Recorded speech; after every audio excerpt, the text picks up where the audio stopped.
Hello and welcome to the second series of Desultory Philosophy. It's been a long time since we put out a podcast. A lot has happened in that time. Obviously, the COVID-19 pandemic has meant that a lot of people have had to change the way that they communicate. Conversations haven't stopped though. I've managed to have some fantastic conversations with people all over the world. New technology has come into play. The quality's not always been great, as I'm sure some of you will have noticed. But we've had to make do with what we can.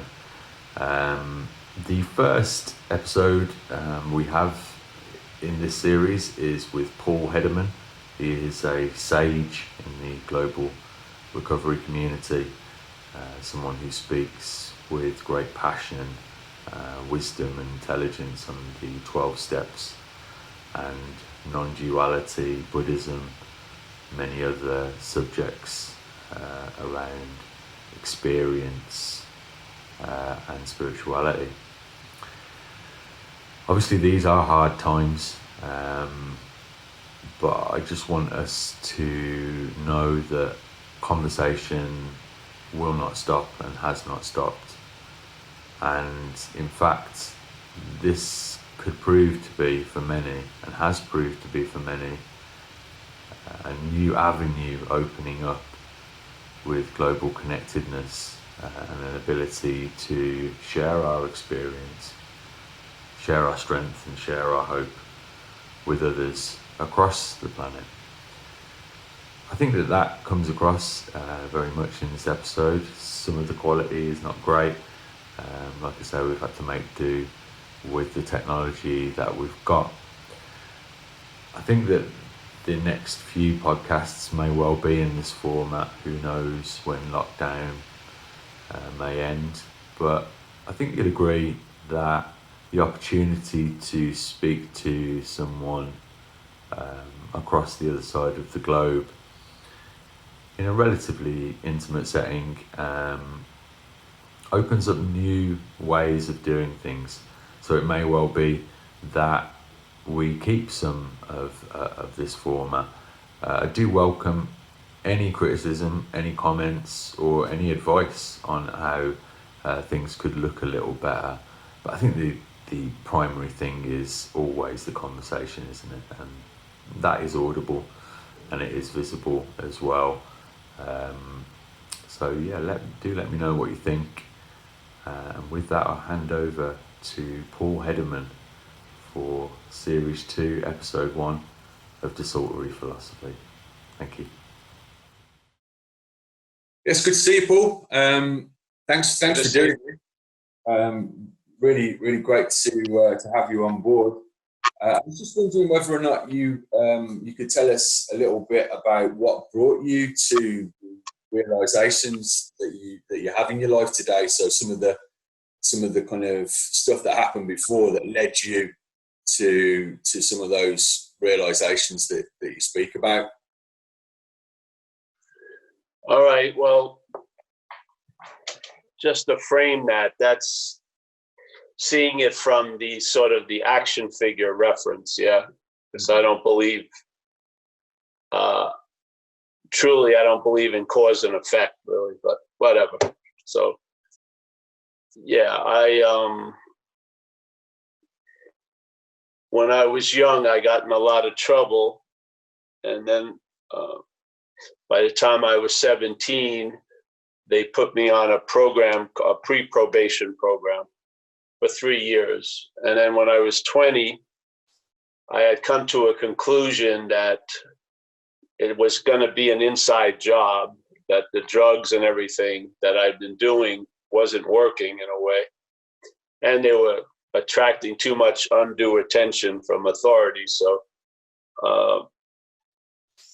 at that point, a friend of mine got involved with a spiritual group and had gotten initiated into this practice of meditation called the Knowledge, and in New York City. And I went that weekend and got initiated.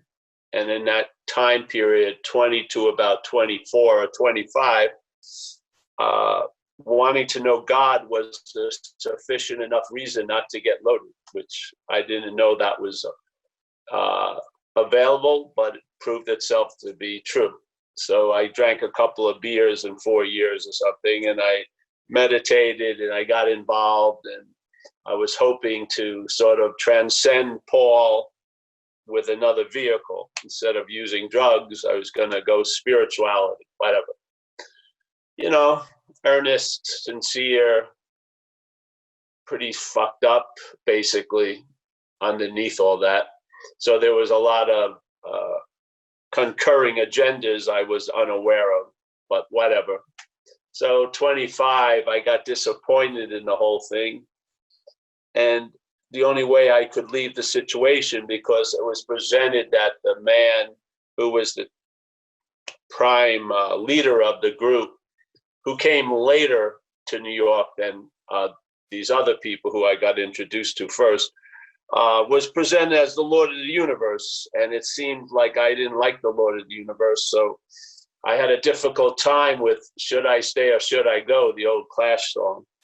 And so it was really driving me crazy. So the only way I could actually leave was to get loaded again, really. That was sort of gave me an excuse to leave, because when I'm loaded, I'm bad, but being bad gives me a lot of permission I don't get when I'm being good. So loosens me up a lot. So I got loaded again, and then I think I crossed the line at that point where no human power was going to able to help me based on this insanity before the first drink.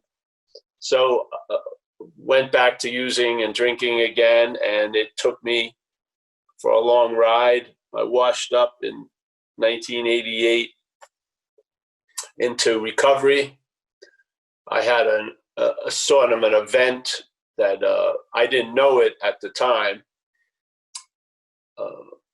The alcoholism saw it as a speed bump, but it was a sufficient enough surrender that I've been riding that wave for 32 years. But so I got struck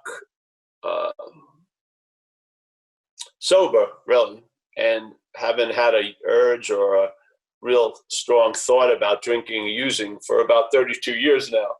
So that demonstration of something doing for me that I couldn't do for myself, nor could the state or my mother or people who loved me or people who hated me, probably would have all liked to see me stop doing what I was doing, but no human power could sort of cause that. No punishment was sufficient enough. I could the parasite of alcoholism could bide its time until it got, introduced to the right conditions and circumstances and led me to fuck it again. And then I would be loaded and off and running.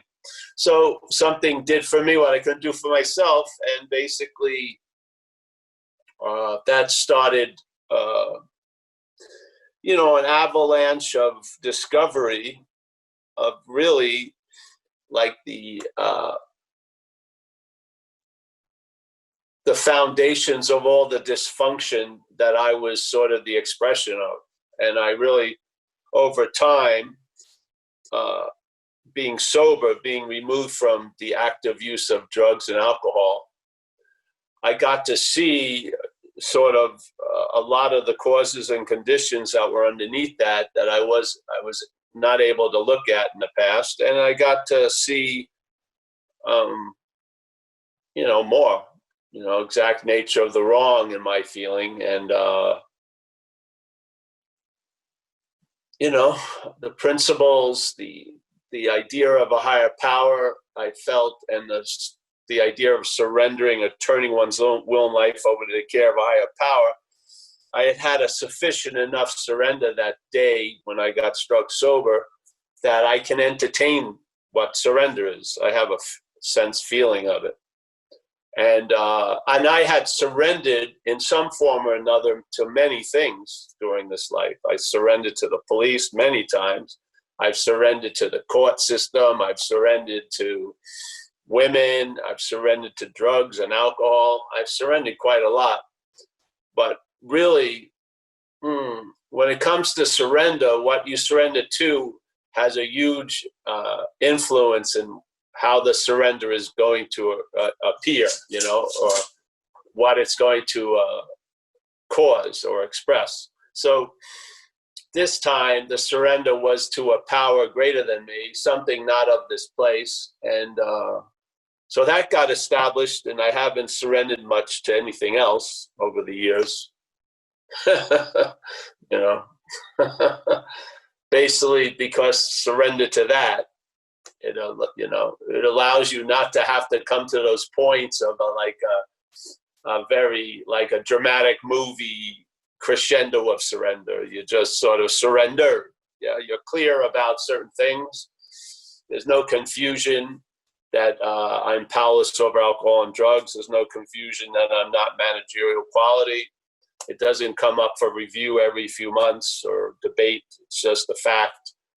And it had been a fact, but there was a lot of denial of that. I saw what that did, and now I'm aligned with that fact, and I take it to be a fact, and things go a lot differently. So, yeah. So that was the correction that was really needed. And then it allowed all these other possibilities to show up. And, I got interested back into spirituality because when I got sober and things started to clear up physically and circumstantially, I look back at my life and they were the best time I had was 20 to 24, so I'm 25. And so I didn't want to go back to a guru type situation, but I wanted to have a way of life and have certain practices to sort of maintain it. And so meditation and interest in Buddhism happened, and I would go on retreats in America and in overseas in Thailand and Australia and stuff, and practice stuff to produce conditions. Yeah. Now those conditions never seem to get established because I didn't know there was a prior condition, a mental one that I wasn't clear on, that was affecting or infecting everything that was put on top of it. So it was severely hampering my pursuit of freedom because I was trying to be free as something that I'm not instead of free from something that I'm not. But hey, it takes what it takes. Things happened, disappointments, but they all became successful because they showed me a lot, and so that's all.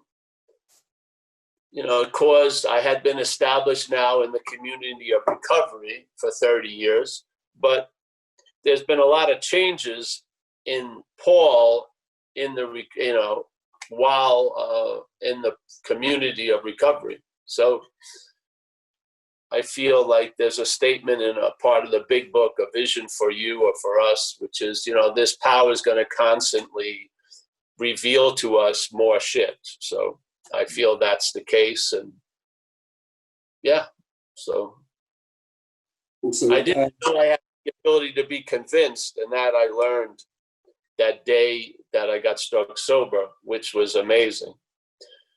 And then from that being convinced somewhere in me, we call it the innermost, I realized how impossible it is to be convinced in the mental state. So I don't waste any time trying to convince what I'm not about shit. It doesn't really go well. It's basically a two-faced event. Yeah, it can be thoroughly convinced and then unconvinced in 2 minutes. So there's nothing to rely on there. You have to find a solid ground somewhere other than in the mental, emotional, physical conditions. Yeah, you have to, or you'll be driven crazy by trying to manage those conditions to try to get some stability, which they're not programmed for. They're not. They switch, where emotions and physical and mental conditions are based on circumstances and situations quite a lot. Yeah. So it's not a reliable place to find peace or rest. Yeah. And it just provokes a lot of managing. And then you run into the idea that you're not managerial quality and that your own effort to manage things makes things unmanageable. You know, you run into a lot of the same old dilemmas if you're trying to manage all those conditions. Yeah. So I feel there's a prior condition you can rest in, and then how the other conditions, how they're managed, goes quite differently. Yeah. And it works in my case. So, yeah. But without that prime point to rest in, man, there's just too much volatility in conditions to produce any peace in the mental state. The mental state will be quite anxious. Even when it has a good condition, it's in a state of it may not last, so it's always agitated. And there's no peace there, really. So, yeah, so that's what's happened in a generic way. Just a change of basis, yeah, a change of where I see things from. So when mostly before, let's say, you know, when I got into sobriety, you know, life happened and some of my brothers and sisters' kids got married, yeah, and I would never go to any family affairs because I only saw them as how they affected me, yeah. Now, recovery had allowed some other points of view, which is, well, how my going to it is going to affect them in a sense, yeah. And so I started doing shit I didn't do before, which is going to family weddings. And when I would get there, the daughters of my sister and the daughter of my brother, who had both passed away, you know, they didn't see me at all. They saw their mother and their father when I was there. Yeah, no one even asked me how I was doing. I was just reflecting my brother and sister because I looked like them. And so basically that was my job. So I realized, wow, you know, and it was really nice. And I realized once again, I had incredible amount of old ideas that weren't useful anymore. Yeah. And so I went and did stuff, and it proved that I could face life successfully by showing up because I was seeing it from a different view now, not self-centered. So, yeah, that's basically it. Well, yeah, you've reminded me actually, Paul, of there was a time in my life around when I was actually 24, 25, amazingly, where I went to a monastery in Thailand, a Theravada Buddhist monastery, and I went there because it was famous for detoxing people from heroin and opium. It's called Wat Tam Krabak, up by the border to Myanmar.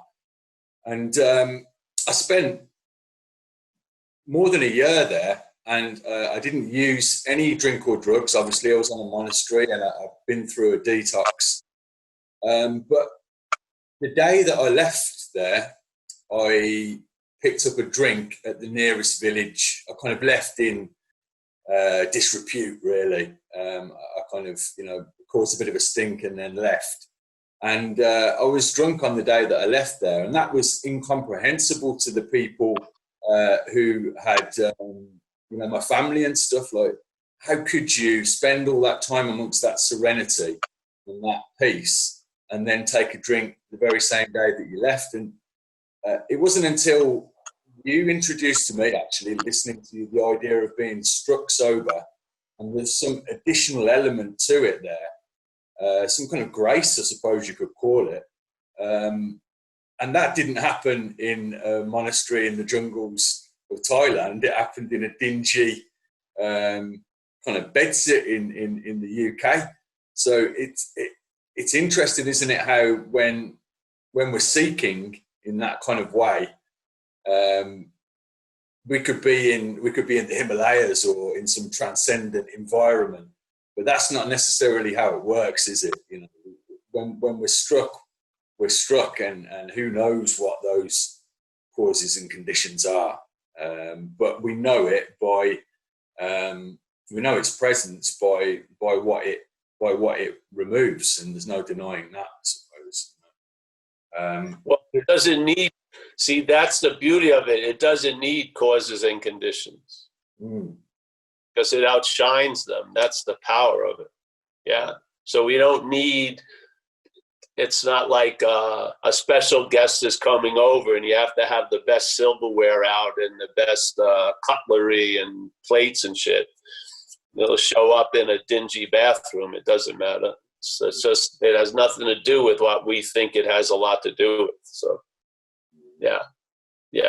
So that's the whole point. It outshines circumstances and situations.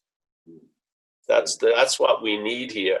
We don't need another manipulated circumstance and situation because we can't keep it up. We can't be in a retreat for fucking 10 years. Yeah. We can't be in. I was in a program in San Francisco. They didn't have AA. They didn't believe in that. And they would put out a brochure literally. And they had a lot of pride that they had a success rate of like 98%, but you had to read the fine print. You could never leave the facility.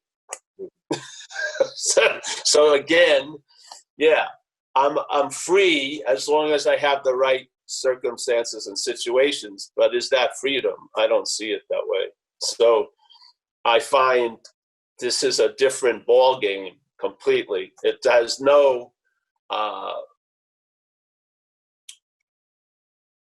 it's not determined by other determining factors. It's the determining factor itself.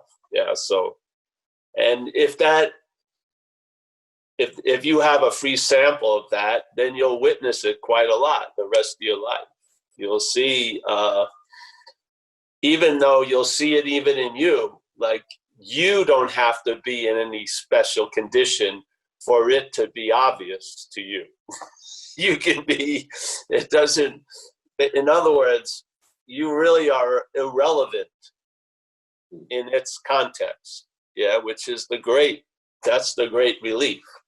Because if it's still dependent on me, it's going to be a very inconsistent, maybe it's there, maybe it's not, or I'm going to have to be constantly beckoning it as if it's like a woman who doesn't want to go out with me. You know, it's just going to be, I have to woo it and, prove all this shit. That's not my experience with it. Yeah. It's always available at all times to me with no requirement necessary. Yeah. And basically, I found that all the requirements I thought were necessary were on my side. They were in the category of old ideas, really, And some of the oldest ideas are the last to go in a way because they're basically the foundation of what you're not, of being misplaced. And then seeing everything from that misplacing. And everything looks different from there. Yeah, you have a huge role in everything. But when you see you're not there, your role shrinks. And to me, that's humility, really. Your role shrinks and your importance is minimal at best, literally.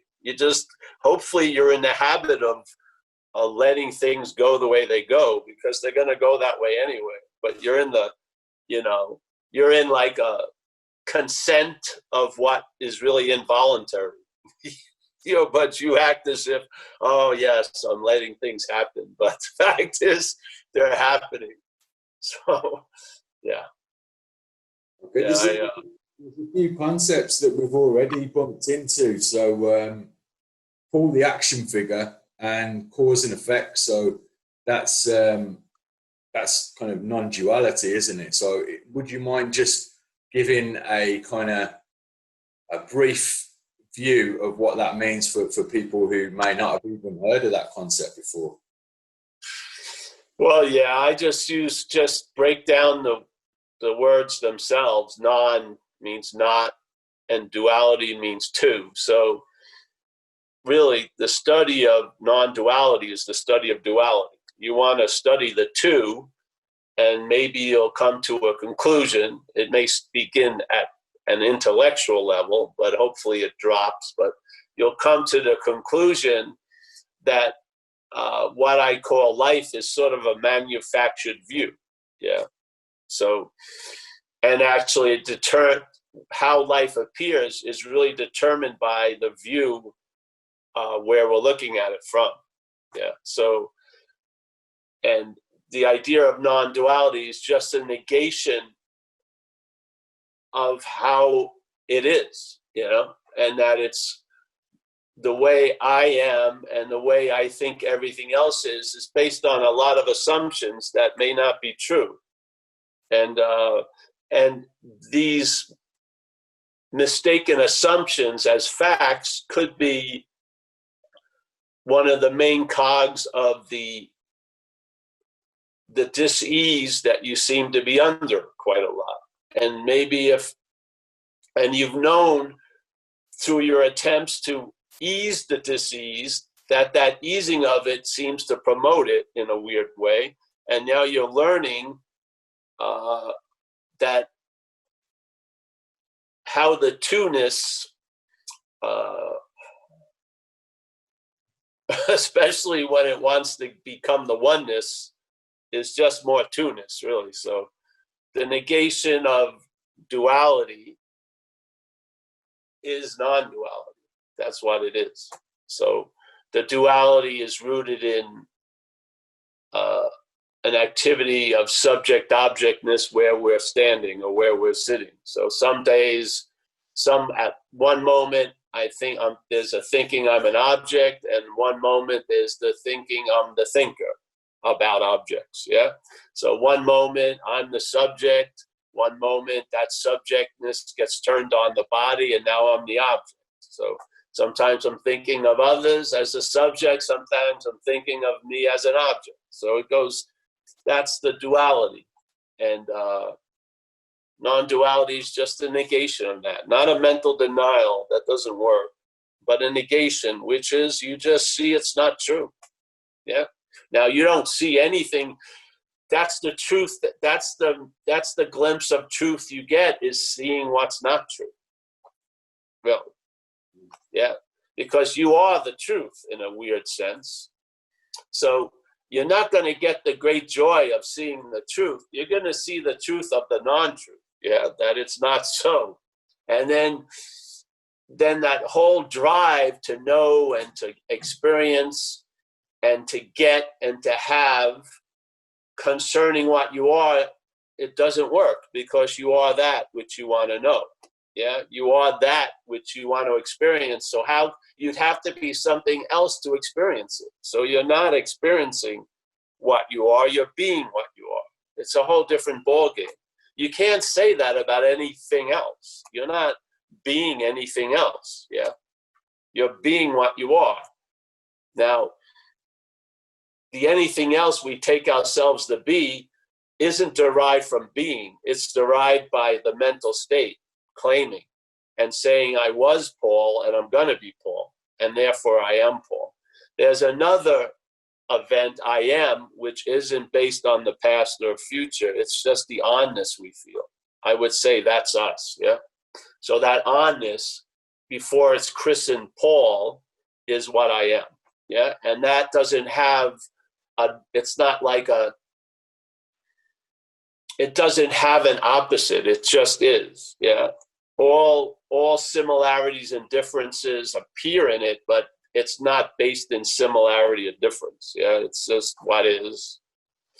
I think it's located anywhere at any time where you find yourself, and it doesn't require any methodology to meet it, because you are it. Yeah, that's the dilemma. So we keep applying tools to know something that we're not. We can't apply those tools to know what we are. It just doesn't work. It doesn't. I mean, how can you know what you are? You'd be the knowing of that, yeah? I mean, yeah, you can study a lot, but you can't study that which is studying. It's impossible, yeah? You can't get behind it to fucking look at it, because you are it, yeah? So it's obvious to me. And that's what you're attempting to convey, is just the downright obviousness of it. Yeah, like, wow, this isn't like having to do intellectual gymnastics. It isn't. Those are the futile attempts of the dualistic system to try to neuter what's coming or what's never left, really.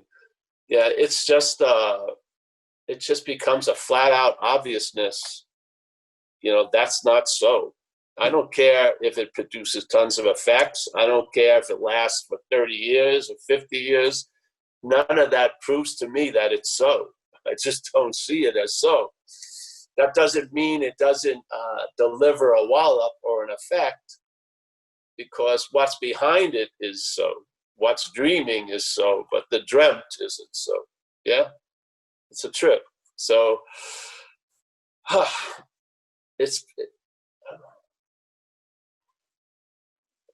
in the Course in Miracles, they call all of this that's happening here a causeless effect. So what would be a causeless effect? An effect in dreaming, yeah?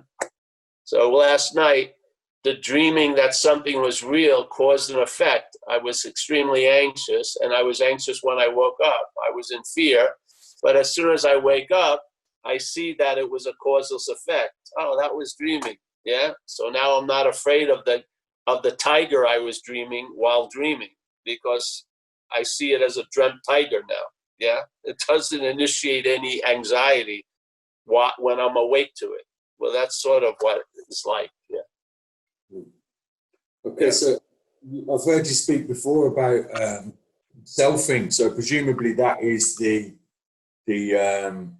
it's that illusory thing going on in the mental state that is constantly trying to lock us into an experience that belongs to us. And I've heard you say before that doesn't sound quite right. It's a bit tinny, and when you've had that realization, it becomes easier to spot that selfing.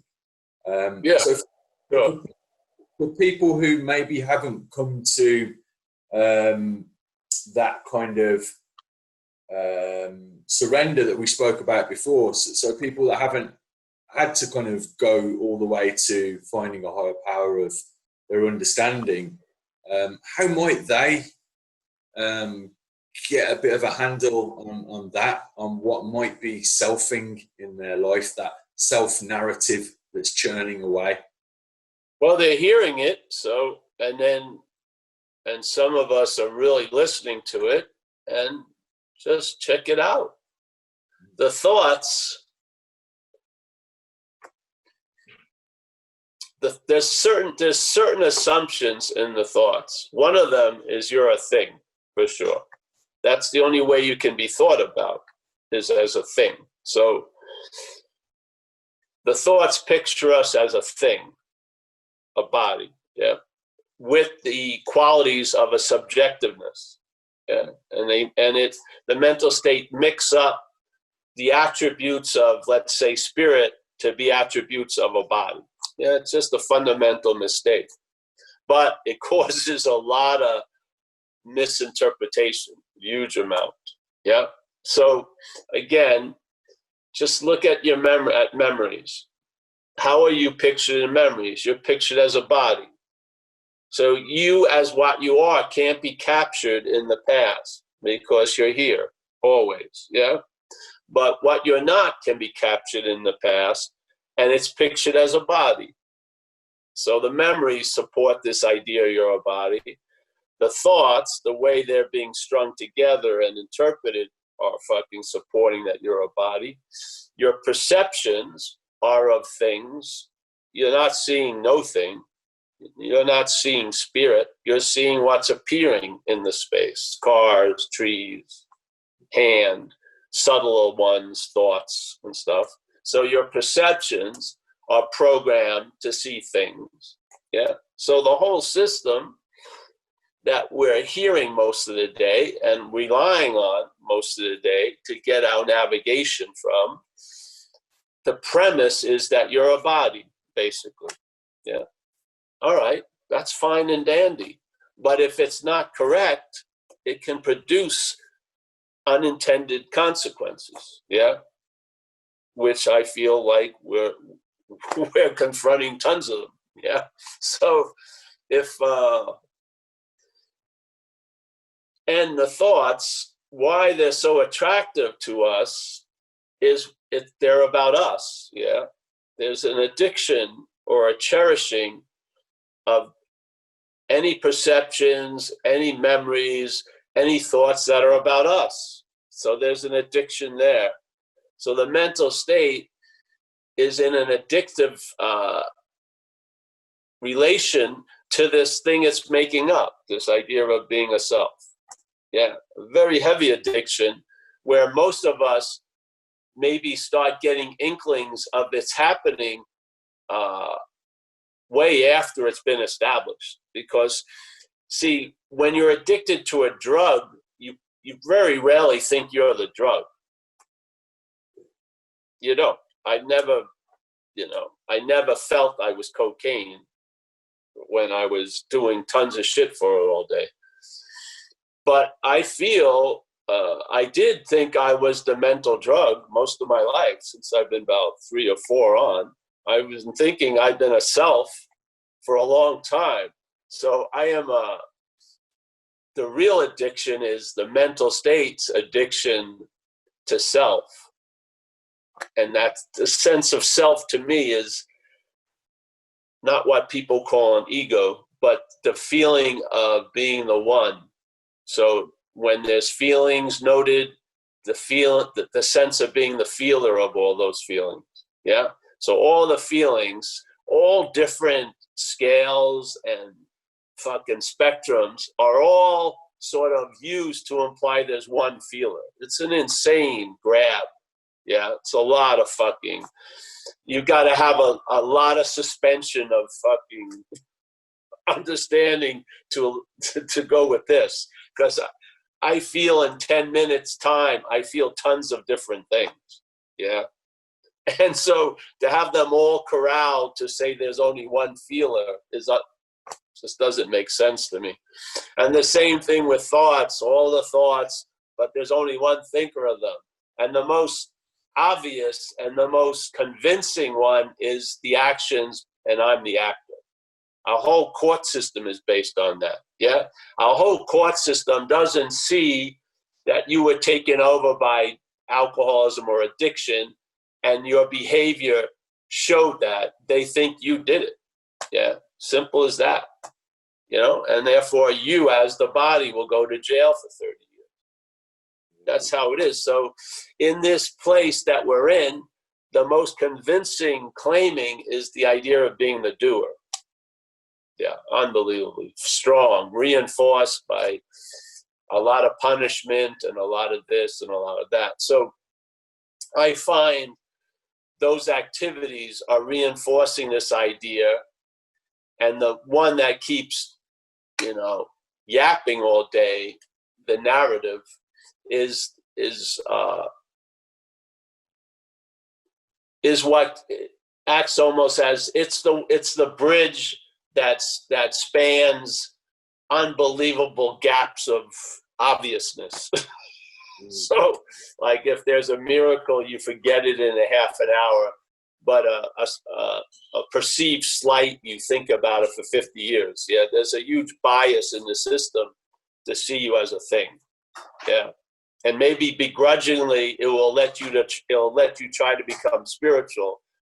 Basically, there's no threat there because the thing will still be reinforced every step of the way. So, yeah, that's how I see it. So you almost alluded a little bit there to my next question, really, which was something I asked you on the group that we do on Tuesdays, but it perhaps wasn't the right environment to do it, and that was around the idea of that self narrative and what you suggested there, and the way it's reinforced by punishment.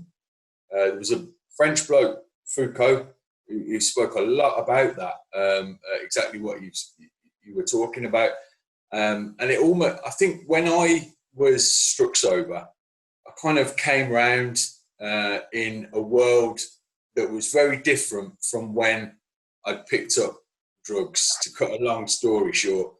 And it seemed like there'd been a hyper increase of this selfing, I guess, and how these structures and systems were really hardwired into how human beings self, and it was almost like I felt myself being locked into it. And at the time, I was like, "Well, this is the new world. I'm gonna have to get down with it, get down with this this thing."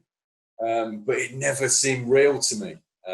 Not to the point where I started to like freak out and kind of be like, "Oh, this isn't real." But you know, and then I crossed paths with people like yourself, and that's been a relief, to see people who are still peaceful and sane in this world. So I don't know how comfortable you are to speak about how it looks in a bit of a bigger systemic way. Well, yeah, you just said it. Look at what technology is doing. So technology is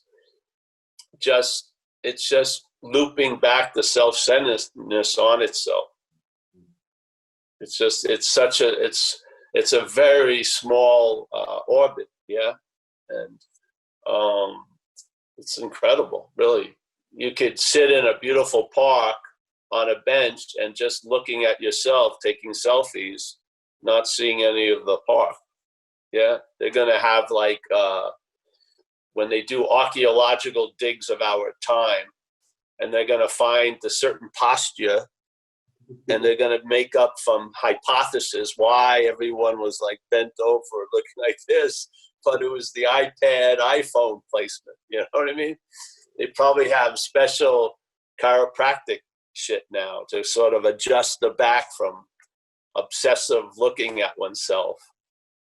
It's just so the technology is really becoming another reinforcement of it. Yeah, usually it doesn't have to be, but of course the mental state claims it and uses it for what it wants to do, which is it wants to create as much or make as much surface to see its reflection in. Really, it's just because it's not there. So if he keeps seeing its reflection in a screen or in this or in that, it gets a sense of being that reflection here, because it's not here. Yeah. So it's an addiction, just like any other addiction. It has to develop more and more, yeah, because it can't sustain, because it's not satisfying. Yeah, just like cocaine use.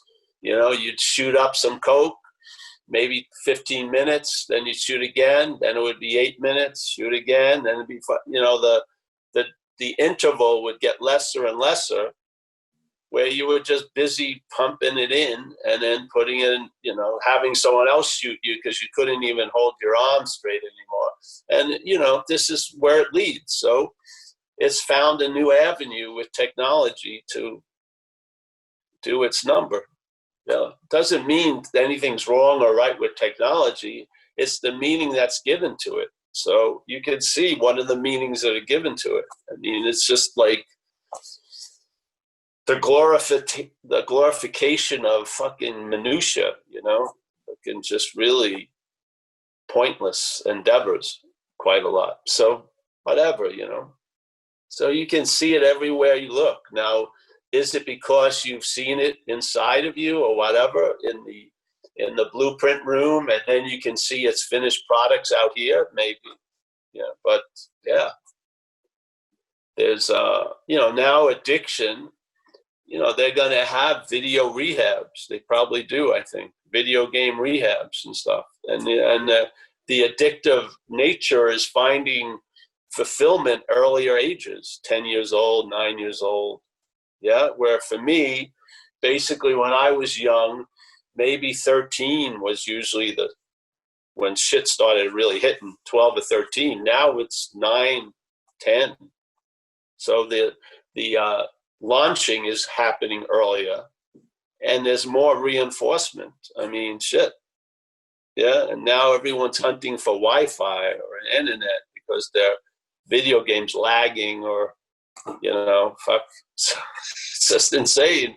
And I can see kids acting like I used to buy Coke, getting their parents to buy them a new skin on Fortnite, or fucking breaking into their parents' passwords so they can charge shit.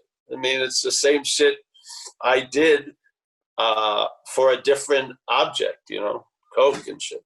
Yeah, it's just happening now. And it's, yeah. So it's just, yeah. But the beautiful thing, in my view, is I'm not that which comes after all this shit. I'm that which is before all this shit.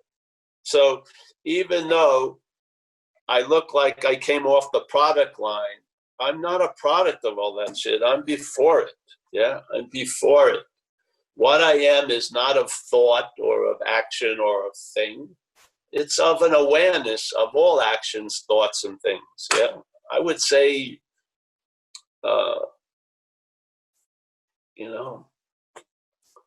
that's changed the reference of life for me. I don't see life from the same point I used to see it from. I just don't. And I didn't do much to have that occur. But I can see it. I watch it, and it gets expressed. So, yeah, it's a crazy thing. The original diction isn't noticed. It isn't. We notice its effects, and we notice its the incredible weight it puts on others, but we don't see the exact nature of it, most of us. And so we're just busily trying to cope with it, get out of it, tithe to it, try to buy some approval from it so it won't, drill another new asshole in us, I mean, we live under a tyranny that's really massively shared, and without knowing it, really, And then it makes us become very hypersensitive to how everyone else is fucking with us, or how they're to be blamed, or that's the reason why things aren't right. And so we're directed to see the ailment way from the source of the ailment. Yeah. So how, we're getting what you would expect if you were mistaken. We're getting maybe temporary reprieves, but with a harsher comeback from the fucking disease. Yeah. So it teaches you, hey, you better never leave, because if you do, you're going to come back and it's going to be worse. So just fuck it. Yeah.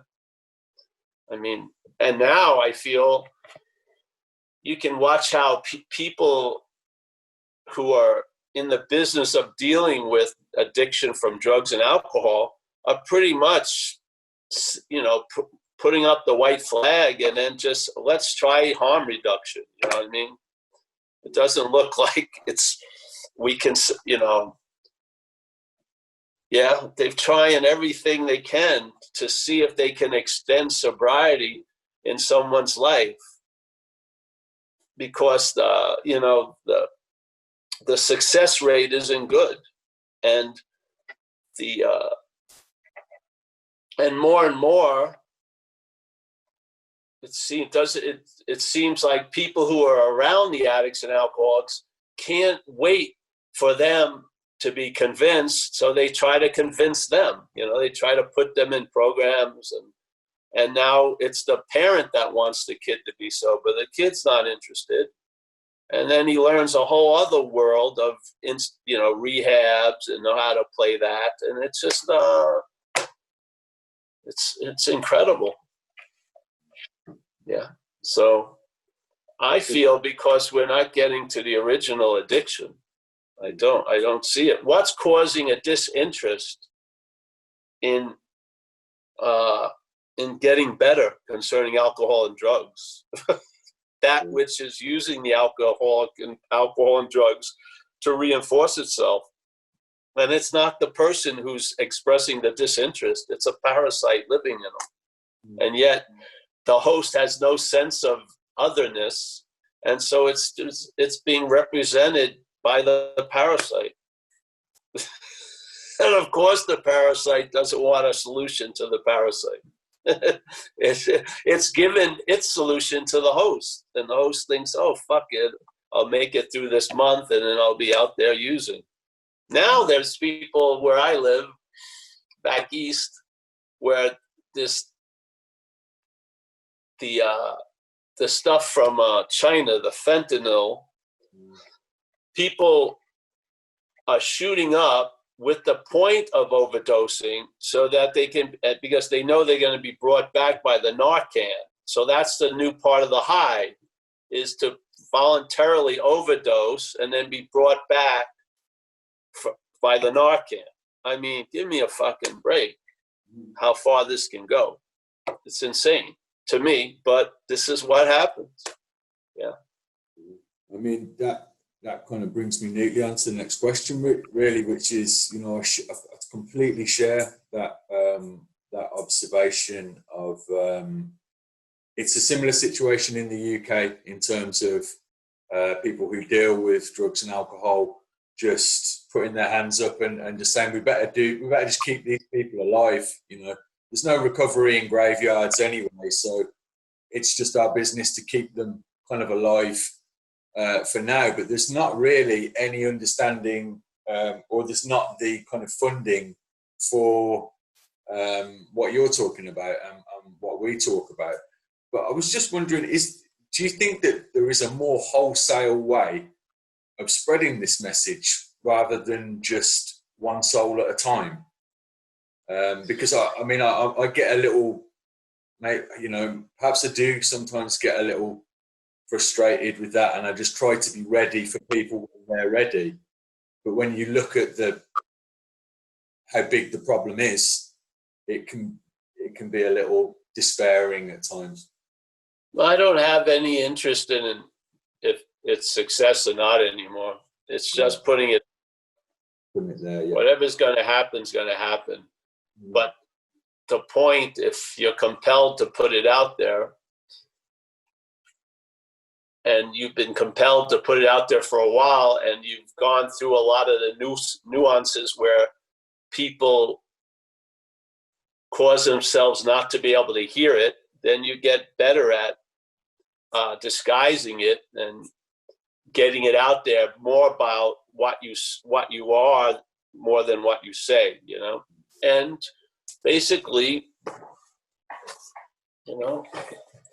I have faith in that which has shown up in this life, and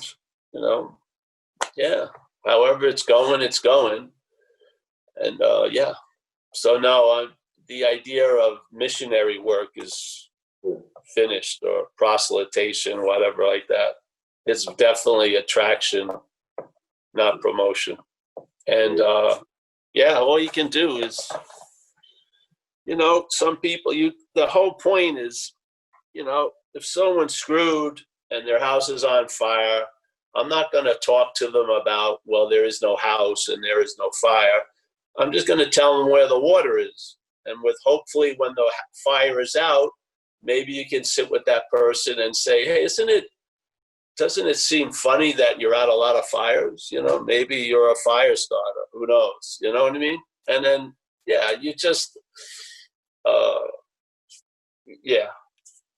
you've got to flow with how things are appearing. You can't just have one hammer and bang all the nails. It doesn't work, in my view. So, but we just put out the information. That's one thing we've been persistent about this take. I'm not, I believe in it completely, but I don't need you to believe in it. I just, but I feel like people have the right to hear it. And if it hits the right ear at the right time, it'll allow those people to travel lighter, and maybe it will stabilize and they'll have a new basis of living, which is great. Yeah, that's awesome. I mean, you won't see it in the big events, but it's there throughout all the events, which to me has extreme value. So, yeah, I don't know. I just, I find, yeah, we're not looking for the numbers. Yeah. I'm taken care of on a lot of levels, and thank God I have a intimate sense of enough. Yeah. Enough is a great word for me. And, yeah. So if there's enough, then it's not a topic I'm attending too much. Yeah. So I'm feeling all right. That's enough. I'm not going, surveilling every inch of my joint system. Yeah. Do I have enough money? So I just happen, like these things always happen. I get a free month, and then it goes past the month, and then I get the bill that I'm donating money to some Hulu or something else, and I'm used to that happening. So fuck it, enjoy the $12 Hulu. Who knows? So you just sort of, I mean, yeah, things are enough, and it breeds. I don't know. If you're an addict, as you've been, I've had enough excitement to last thousands of lives. Yeah. I'm sort of, I've seen that, as one teacher I used to know would say, it's the boredom that looks exciting. Yeah. And now I like the excitement that looks boring, basically. Yeah. It just has changed. And yeah, but we put it out a lot. I speak at a lot of rehabs back east in America for years, twice a year for the last 14 years or so. We've gotten this idea out, and we're just, all it takes is one person. That's more than enough. So just I want the idea to be in AA, because I know a lot of people leave AA because they don't find the idea they're looking for. And then that can be dangerous, because maybe they'll try to replace AA with this other thing, and then they become drunk Buddhists or something. I'd rather have the ideas being brought back into recovery. Yeah. And then for the people, why have it like a restaurant with like a stale menu with one thing served? Yeah. AA is big enough and more and fucking powerful enough and more sound. It can have a huge umbrella, and it can allow ideas to be introduced. There's no threat to the principles or shit like that. Yeah. Yeah. So I think the idea we're sharing is about the exact nature of the wrong. I'm not talking about how to do the steps or the principles or the need for service and singleness of purpose, all of that, complete agreement. I'm looking at what's the exact nature of the wrong. I don't think they presented it in the big book of AA. They got the exact expression of the wrong, selfishness, self-centeredness, da-da-da, but I don't think they got the exact nature of the wrong. And so that's why and I would believe that there would be more possibility if you got to the exact nature of the wrong than if you're mistaken. I do. So just put it out there. Okay, so back to the, I came across a quote from bizarrely from St. Augustine, and it seems to be talking about, because I know that you speak about, and I certainly speak about, and our literature speaks about this idea of the finite to the infinite, and there being something in that. But this quote seems to be suggesting, I'll read it out. It says, "A true saying it is, desire hath no rest, it is infinite in itself, endless, and as one calls it, a perpetual rack, or horsemel so what he seems to be saying is that selfing in itself is infinite in human nature. So that's almost like going from one infinite to another infinite.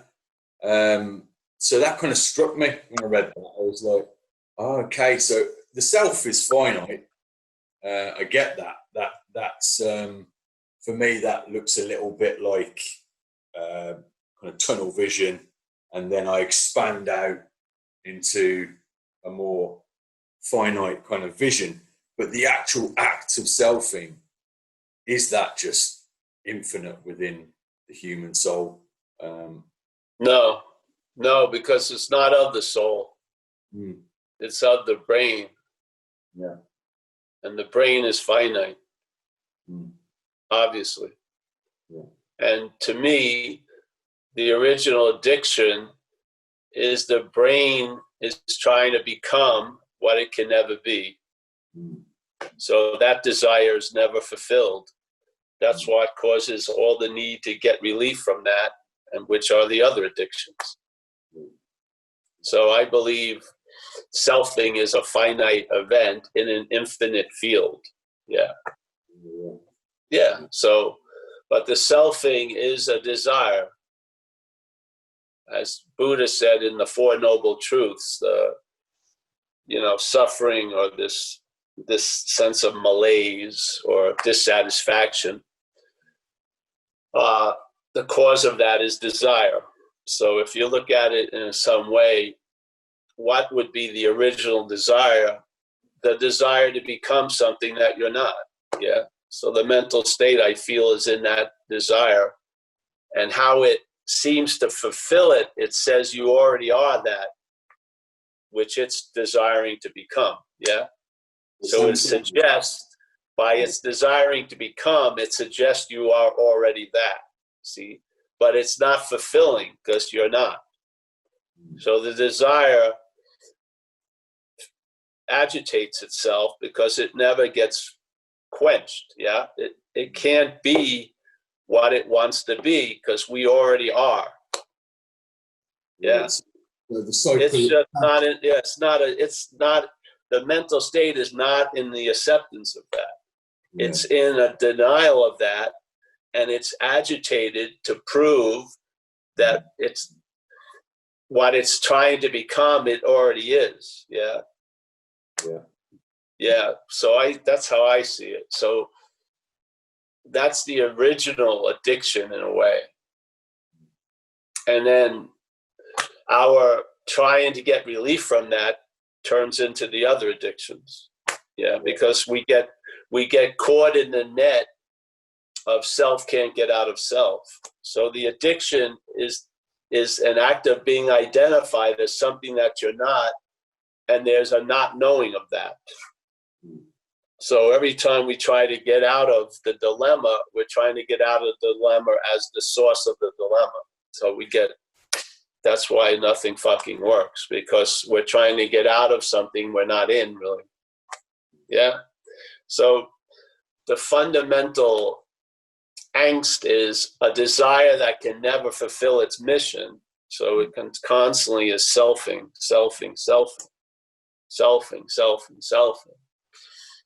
Yeah. And so we see we're almost at the back of the tailpipe, sucking in the fucking pollution of it, really. And then we're choking and we're trying to see who we can blame. But it's all this, it's that devotion to the thoughts and the believing in them and the faith in them, that false evidence is constantly seen as real by most of us. And then there's a reaction based on that faulty evidence. And obviously the reactions are sort of out of alignment with how things are going. Yeah. And so on and so forth. And it builds on itself. And then you're fucked. And you don't really even know it. Yeah. You're just thinking it's everyone else. And you're just in a very blind spot. Yeah. So recovery from alcohol and drugs, the active part of it, hopefully brings a point where a lot of the agitation has been sort of simmered down, so that instead of just seeing the roughness of the surface, you can see through it a little, yeah, and get to, causes and conditions and the exact nature of the wrong. Because when that changes down there, what appears on the surface will definitely change. By changing all the appearance on the surface, you're not changing the deep. Yeah, but the other way you do. Yeah, see the exact nature of the wrong, and the wrong will be seen in a lot of its little activities, and you'll see it as not you, and there'll be a loss of interest in it finally. Yeah, and therefore you'll gain interest in others and in other things, and then no thing, and maybe that interest and attention will land in places which will be much more beneficial for you and others than where it's being, enslaved to go to now.